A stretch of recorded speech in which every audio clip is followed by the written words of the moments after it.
Hi hello welcome to Vidyapatha YouTube ಚಾನಲ್ಗೆ ಸ್ವಾಗತ. ನೀವು ನಮ್ಮ ಚಾನಲನ್ನು ಸಬ್ಸ್ಕ್ರೈಬ್ ಮಾಡಿದರೆ ಈ ಕೂಡಲೇ ಸಬ್ಸ್ಕ್ರೈಬ್ ಮಾಡಿ, ನಂತರ ಬೆಲ್ ಐಕನ್ ಮೇಲೆ ಕ್ಲಿಕ್ ಮಾಡೋದ್ರ ಮೂಲಕ ನಾವು ಮಾಡುವಂಥ ಪ್ರತಿಯೊಂದು ವಿಡಿಯೋ ನಿಮಗೆ ನೋಟಿಫಿಕೇಶನ್ ಬೇಕಾಗ್ತಕ್ಕಂಥದ್ದು. ಈಗ ಸಮಯದ ವ್ಯರ್ಥ ಮಾಡದೆ ಮೊದಲನೇ ಪ್ರಶ್ನೆ ನೋಡೋಣ. ಮಧುಮೇಹ ರೋಗಿಗಳಲ್ಲಿ ಸಕ್ಕರೆ ಮಟ್ಟವನ್ನು ತಿಳಿಸುವಂಥ ಪರೀಕ್ಷೆ ಯಾವುದು ಅಂತ ಕೊಟ್ಟಿದ್ದಾರೆ. ಇದಕ್ಕೆ ಸರಿ ಉತ್ತರ ಬೆನೆಡಿಕ್ಟ್ ಪರೀಕ್ಷೆ. ಎರಡನೇ ಪ್ರಶ್ನೆ, ಮಾನವನ ಮೆದುಳಿನಲ್ಲಿ ದೇಹದ ಸಮತೋಲನವನ್ನು ಕಾಪಾಡುವ ಭಾಗ ಯಾವುದು? ಸೆರೆಬೆಲ್ಲಮ್. ನೆಕ್ಸ್ಟ್ ಪ್ರಶ್ನೆ, ಒಂಟೆಯು ದೇಹದ ಒಂದು ಉಷ್ಣತೆ 45 ಡಿಗ್ರಿ ಸೆಲ್ಸಿಯಸ್ ಇದ್ದು ಇದು ಫ್ಯಾರನೈಟ್ಗೆ ಮಾನದಲ್ಲಿ ಎಷ್ಟಾಗುತ್ತೆ ಅಂತ ಕೊಟ್ಟಿದ್ದಾರೆ. ಆಪ್ಷನ್ ಎ 113 ಡಿಗ್ರಿ ಫ್ಯಾರನೈಟ್ ಆಗ್ತಕ್ಕಂಥದ್ದು. ಕೆಳಗಿನವುಗಳಲ್ಲಿ ಯಾವ ಒಂದು ಜೀವ ಭೂರಾಸಾಯನಿಕ ಚಕ್ರವು ಬ್ಯಾಕ್ಟೀರಿಯಾಗಳ ಮೇಲೆ ಹೆಚ್ಚು ಅವಲಂಬಿತವಾಗಿದೆ ಅಂತ ಕೊಟ್ಟಿದ್ದಾರೆ. ಇದಕ್ಕೆ ಸರಿ ಉತ್ತರ ಆಪ್ಷನ್ ಬಿ ನೈಟ್ರೋಜನ್ ಚಕ್ರ. ಐದನೇ ಪ್ರಶ್ನೆ, ವೆರಿ ಇಂಪಾರ್ಟೆಂಟ್. ಅಂಗಗಳ ಉಪಯೋಗ ಮತ್ತು ಅನುಪಯೋಗ ಎಂಬ ಸಿದ್ಧಾಂತವನ್ನು ಪ್ರತಿಪಾದಿಸಿದ ವಿಜ್ಞಾನಿ ಯಾರು ಅಂತ ಕೊಟ್ಟಿದ್ದಾರೆ. ಇದಕ್ಕೆ ಸರಿ ಉತ್ತರ ಆಪ್ಷನ್ ಸಿ ಲೆಮಾರ್ಕ್ ಅವರು. ಇನ್ನು ತಲಕಡಲೆ ದೀಪಗಳು ಯಾವ ಒಂದು ನದಿ ಕಣಿವೆ ವ್ಯಾಪ್ತಿಯಲ್ಲಿವೆ ಅಂತ ಕೊಟ್ಟಿದ್ದಾರೆ. ಇದಕ್ಕೆ ಸರಿ ಉತ್ತರ ಆಪ್ಷನ್ ಸಿ ಶರಾವತಿ ನದಿ ಇರ್ತಕ್ಕಂಥದ್ದು. ಪ್ರಶ್ನೆ ಸಂಖ್ಯೆ 7, ಪೊಲೀಸ್ ಸ್ಮರಣಾರ್ಥ ದಿನ ಇದು ಅಕ್ಟೋಬರ್ 21 ಹಲವಾರು ಬಾರಿ ರಿಪೀಟ್ ಆಗಿರ್ತಕ್ಕಂಥ ಕ್ವಶನ್ ಆಗಿದೆ. ಓಕೆನಾ. ನೆಕ್ಸ್ಟು 8ನೇ ಪ್ರಶ್ನೆ, ಜಿಲ್ಲಾ ಪೊಲೀಸ್ ವ್ಯವಸ್ಥೆಯ ಭಾಗವಲ್ಲ ಅಂತ ಕೊಟ್ಟಿದ್ದಾರೆ. ಆದ್ದರಿಂದ KSRPದು ಜಿಲ್ಲಾ ಒಂದು ವ್ಯವಸ್ಥೆಯ ಭಾಗವಲ್ಲ. DAR ಆಗಿರ್ಬೋದು, ಬ್ಯಾಂಡ್ ಪಾಯಿಂಟ್ ಆಗಿರ್ಬೋದು, ಅದೇ ರೀತಿಯಾಗಿ ಶ್ವಾನದಳ ಇದು ಕೂಡ ಆಗಿರ್ತಕ್ಕಂಥದ್ದು. 9ನೇ ಪ್ರಶ್ನೆ, ಯಾವ ಪೊಲೀಸ್ ಸಂಘಟನೆಯ ಕಾರ್ಯಪ್ರದರ್ಶನದ ಸಂಕೇತವಾಗಿ ಪೊಲೀಸ್ ಸ್ಮರಣಾ ದಿನದ ಆಚರಣೆಯನ್ನು ಆರಂಭಿಸಲಾಯಿತು ಅಂತ ಕೊಟ್ಟಿದ್ದಾರೆ. ಇದಕ್ಕೆ ಸರಿ ಉತ್ತರ ಆಪ್ಷನ್ ಎ CRPF. ಭಾರತದಲ್ಲಿ ಪೊಲೀಸ್ ಇಲಾಖೆಯ ಅತ್ಯುನ್ನತ ಹುದ್ದೆ ಯಾವುದಂತ ಕೊಟ್ಟಿದ್ದಾರೆ. ಇದಕ್ಕೆ ಸರಿ ಉತ್ತರ ಆಪ್ಷನ್ ಎ ಇಂಟೆಲಿಜೆನ್ಸ್ ಬ್ಯೂರೋದ ನಿರ್ದೇಶಕರು. 11ನೇ ಪ್ರಶ್ನೆ, CBI ಅಧಿಕಾರಿಗಳಿಗೆ ತರಬೇತಿ ನೀಡುವ ಸಂಸ್ಥೆ ಅಂತ ಕೊಟ್ಟಿದ್ದಾರೆ. ಗಾಜಿಯಾಬಾದಲ್ಲಿದೆ. ಪೊಲೀಸ್ ಇಲಾಖೆಯಲ್ಲಿ ನಾಯಿಗಳ ಒಂದು ಬಳಕೆ ಆರಂಭವಾದದ್ದು 1968ರಲ್ಲಿ. ನೆಕ್ಸ್ಟ್ ಪ್ರಶ್ನೆ, ಯಾವ ತಪ್ಪಾದ ಹೇಳಿಕೆಗಳನ್ನು ಗುರುತಿಸಿ ಎಂದು ಕೊಟ್ಟಿದ್ದಾರೆ. ಇವು ಮೂರು ಕೂಡ ತಪ್ಪಾಗಿರ್ತಕ್ಕಂಥ ಹೇಳಿಕೆಗಳಾಗಿವೆ. ಓಕೆನಾ. ನೆಕ್ಸ್ಟ್ ಪ್ರಶ್ನೆ, ಒಂದೇ ಪತ್ರವನ್ನು ಹಲವು ವ್ಯಕ್ತಿಗಳಿಗೆ ಕಳಿಸಲು ಬಳಸಬಹುದಾದ ಆದಾಯಕ್ಕೆ ಇದನ್ನು ಏನಂತ ಕರಿತೀವಪ್ಪ ಅಂದ್ರೆ ಮೇಲ್ ಮರ್ಜ್ ಅಂತೇಳಿ ಕರಿತಕ್ಕಂಥದ್ದು. ಅದೇ ರೀತಿಯಾಗಿ ಡೆಸ್ಕ್ಟಾಪ್ ಪಬ್ಲಿಷಿಂಗ್ ಸಾಫ್ಟ್ವೇರ್ಗಳು ಡ್ಯಾಶ್ನ ಒಂದು ಅಡ್ವಾನ್ಸ್ಡ್ ಕಾನ್ಸೆಪ್ಟ್ಗಳಾಗಿವೆ ಅಂತ ಕೊಟ್ಟಿದ್ದಾರೆ.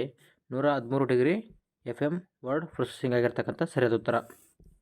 ನೆಕ್ಸ್ಟ್ 16ನೇ ಪ್ರಶ್ನೆ, ಹೊಸ ಅಖಿಲ ಭಾರತ ಸೇವೆಯನ್ನು ಸ್ಥಾಪಿಸುವ ಸಂಬಂಧದ ವಿಧೇಯಕ ಮೊದಲು ಯಾವ ಒಂದು ಸದನದಲ್ಲಿ ಮಂಡನೆಯಾಗಬೇಕಂತ ಕೊಟ್ಟಿದ್ದಾರೆ. ಇದಕ್ಕೆ ಸರಿ ಉತ್ತರ ಆಪ್ಷನ್ ಬಿ ರಾಜ್ಯಸಭೆ. ಭಾರತದಲ್ಲಿ ನ್ಯಾಯಾಂಗ ವಿಮರ್ಶೆ ಒಂದು ನಿಯಂತ್ರಿತವಾಗಿರಲು ಕಾರಣವೇನು ಅಂತ ಕೊಟ್ಟಿದ್ದಾರೆ. ಇದಕ್ಕೆ ಸರಿ ಉತ್ತರ ಆಪ್ಷನ್ ಸಿ ಸಂವಿಧಾನದ ಪ್ರಾಧಾನ್ಯತೆ. ನೆಕ್ಸ್ಟ್ ಪ್ರಶ್ನೆ, ಕರ್ನಾಟಕ ರಾಜ್ಯ ಒಂದು ವಿಧಾನ ಪರಿಷತ್ನಲ್ಲಿರುವ ಸದಸ್ಯರ ಸಂಖ್ಯೆ 75 ಸರಿಯಾಗಿರ್ತಕ್ಕಂಥ ಉತ್ತರ. ನೆಕ್ಸ್ಟ್ ಪ್ರಶ್ನೆ, 1978 ಮತ್ತು 80ರ ಅವಧಿಯಲ್ಲಿ ಜಾರಿಯಲ್ಲಿರತಕ್ಕಂಥ ಉರುಳುವ ಒಂದು ಯೋಜನೆಯನ್ನು ಮೂಲಾಧಾರವಾಗಿದ್ದ ಚಿಂತನೆ ಯಾವುದು ಅಂತ ಕೊಟ್ಟಿದ್ದಾರೆ. ಇದಕ್ಕೆ ಸರಿ ಉತ್ತರ ಗಾಂಧೀಜಿ. SIDBI ಅಂತ ಬರುತ್ತೆ, small industrial development bank of India. ಇದರ ಮುಖ್ಯ ಕಚೇರಿ ಉತ್ತರ ಪ್ರದೇಶದ ಲಕ್ನೋದಲ್ಲಿ ಇರತಕ್ಕಂಥದ್ದು. ಈ ಕೆಳಗಿನ ಯಾವೊಂದು ವಲಯವು ಚಟುವಟಿಕೆಯನ್ನು ತೃತೀಯ ಒಂದು ವಲಯದ ಚಟುವಟಿಕೆ ಎಂದು ಕರೆಯಬಹುದು ಅಂತ ಕೊಟ್ಟಿದ್ದಾರೆ. ಇದಕ್ಕೆ ಸರಿ ಉತ್ತರ ಆಪ್ಷನ್ ಡಿ ಆರೋಗ್ಯ. ಕಪ್ಪು ಕ್ರಾಂತಿ ಸಂಬಂಧಿಸಿರುವುದು ಅಂತ ಕೊಟ್ಟಿದ್ದಾರೆ. ಕಪ್ಪು ಕ್ರಾಂತಿ ಕಚ್ಚಾ ತೈಲ ಉತ್ಪಾದನೆಗೆ ಸಂಬಂಧಪಟ್ಟಿದೆ. ಆದಾಯದ ಅಸಮಾನತೆಯನ್ನು ಕಡಿಮೆ ಮಾಡಲು ಉಪಯುಕ್ತವಾದ ನೀತಿ ಯಾವುದು ಅಂತ ಕೊಟ್ಟಿದ್ದಾರೆ. ಬಜೆಟ್ ನೀತಿ ಸರಿಯಾಗಿರ್ತಕ್ಕಂಥ ಉತ್ತರ. ಇದೇ ರೀತಿಯಾಗಿ ಕೆಳಗಿನ ಯಾವೊಂದು ಸಂದರ್ಭಗಳಲ್ಲಿ ವ್ಯಾಪಾರ ಕೊರತೆ ಸಂಭವಿಸುತ್ತದೆ ಅಂತ ಕೊಟ್ಟಿದ್ದಾರೆ. ಸರಕುಗಳ ಒಂದು ರಫ್ತು ಮತ್ತು ಆಮದುಗಳಿಗಿಂತ ಕಡಿಮೆ ಆದಾಗ. ಸರಿಯಾಗಿರ್ತಕ್ಕಂಥ ಉತ್ತರ. 20ನೇ ಪ್ರಶ್ನೆ, ಬೆಲಾಯ್ ಮತ್ತು ರೂರ್ಕೆಲಾ ಹಾಗೂ ದುರ್ಗಾಪುರ ಉಕ್ಕಿನ ಸ್ಥಾವರಗಳು ಯಾವೊಂದು ಪಂಚವಾರ್ಷಿಕ ಯೋಜನೆಯಲ್ಲಿ ಆರಂಭವಾಯಿತು ಅಂತ ಕೊಟ್ಟಿದ್ದಾರೆ. 2ನೇ ಪಂಚವಾರ್ಷಿಕ ಯೋಜನೆಯಲ್ಲಿ ಆರಂಭವಾಗ್ತಕ್ಕಂಥದ್ದು.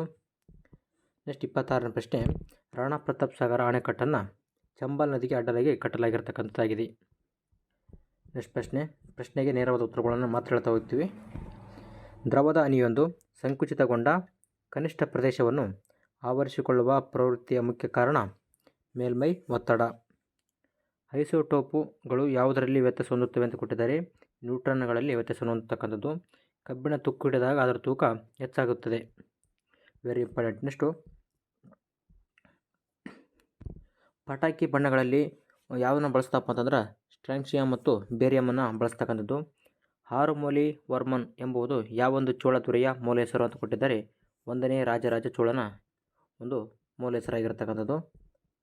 32ನೇ ಪ್ರಶ್ನೆ, ಈಸ್ಟ್ ಇಂಡಿಯಾ ಒಂದು ಕಂಪನಿಯು ಸೂರತ್ನಲ್ಲಿ ತನ್ನ ಮೊಟ್ಟಮೊದಲ ಫ್ಯಾಕ್ಟರಿಯನ್ನು 1608ರಲ್ಲಿ ಸ್ಥಾಪಿಸಲಾಯಿತು. ನವಾಬರಿಗೂ ಈಸ್ಟ್ ಇಂಡಿಯಾ ಕಂಪನಿಗೂ ಸದಾ ಘರ್ಷಣೆಗೆ ಕಾರಣವಾಗಿದ್ದ ದಸ್ತಕ್ಕೆಂದರೆ ಕಂಪನಿಯು ಪಾರ್ಸಿಕ್ನಿಂದ ಸುಂಕವಿಲ್ಲದೆ ಆಮದು ಮತ್ತು ರಫ್ತು ಮಾಡಲು ಸಿಕ್ಕಂತಹ ಪರವಾನಗಿಯಾಗಿರ್ತಕ್ಕಂಥದ್ದಾಗಿದೆ. ರಕ್ಷಣೆಗಾಗಿ ಕೇಳಿದ ಮುಸ್ಲಿಮರು ಮೂರ್ಖರು, ಅದನ್ನು ನಿರಾಕರಿಸಿದ ಹಿಂದೂಗಳು ಪರಮ ಮೂರ್ಖರು ಎಂದು ಹೇಳಿದವರು ಅಬ್ದುಲ್ ಕಲಾಂ ಆಜಾದ್ ಅವರು.